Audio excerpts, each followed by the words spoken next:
niya. Maya ka! Hindi ako bata-batuta. Ako ang nanay mo. Wala ka bang nararamdaman nukso ng dugo? Nanay? Sino ka ba? Tinawag mo ko, di ba? Ako ang iyong Tia Andrea. Ang Herodes na to, yumaman ka lang, akala mo, kaya mo nang tapakan lahat ng tao. Pati ang anak ko si Pinky, tinakwil ako dahil sa kapalaluan mo. Ikaw ba talagang tiyahin ko? Ako at wala ng iba. Ako ang pinakasalan ng tatay mong kutsero na in-experiment mong pagmumuka. Kaya naging pagmumuka. Ewan ko ba sa lokal-lokal Silveria na yun? Siya nagsabi saan, paparito ka at ahampunin mo raw ako. Totoo ba yun? Hindi pa yata dinadatnan yan eh. Basta, sapatusin ko, bunganga mo dyan, nakita mo. O ano? Natatandaan niyo pa ba siya? Siya ay isang sikat na batang artista noong dekada 90, na sumikat dahil sa kanyang husay sa pag-arte, sa industriya ng pelikulang Filipino. Sa kanyang husay sa pagganap ng kanyang mga papel sa pelikula o telebisyon man, ay talaga namang hindi matatawaran ang kanyang naiambag sa industriya ng pelikula. Simula pa noong kanyang pagpasok sa showbiz, siya ay nagpakita ng kahusayan at talento sa pagganap. Sa kanyang mga proyekto, pinatunayan niya na hindi lamang siya isang batang artista, kundi isang tunay na propesyonal sa larangan ng pag-arte. Ang kanyang husay sa pagganap, ay nakakuha ng malawakang pagkilala at pansin, mula sa publiko at kritiko. Sa bawat proyekto na kanyang pinasok, siya ay nagdala ng buhay at emosyon, sa mga karakter na kanyang ginampanan.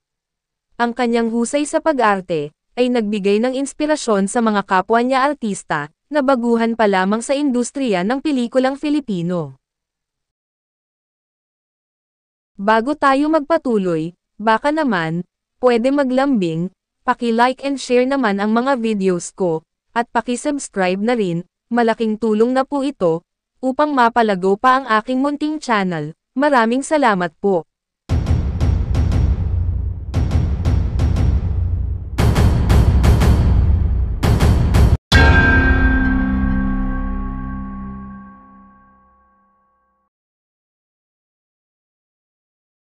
Si Agatha Tapan, ay isa sa mga pinakasikat na child actress sa Pilipinas noong 1990s.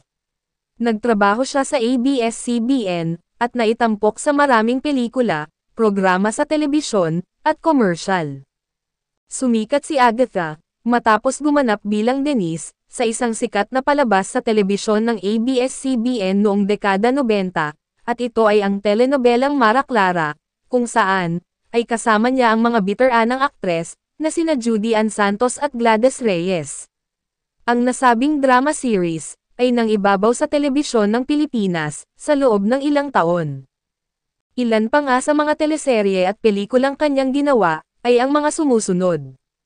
True This Liit, noong 1996, kung saan, siya ang gumanap bilang Goreng sa drama film na ito.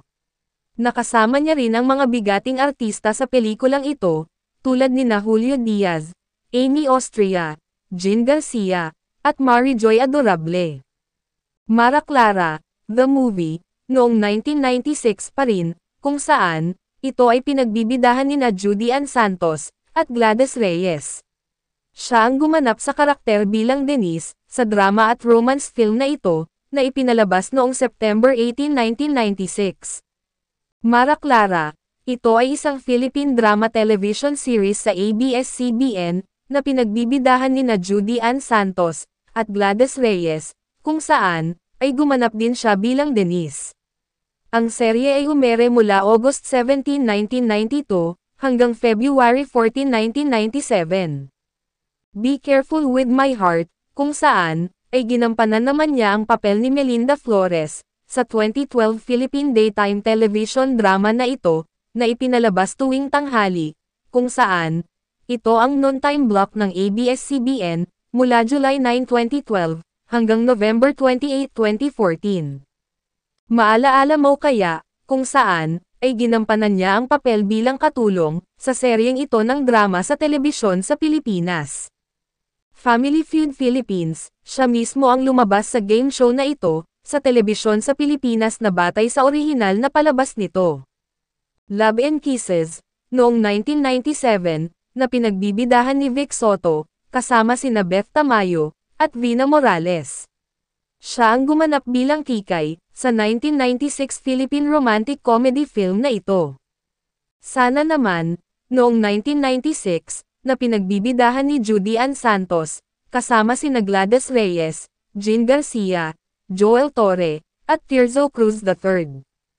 AEIOU, noong 1996 pa rin, kasama sina Gloria Romero, Jean Garcia, Leo Martinez, at Janine Desiderio.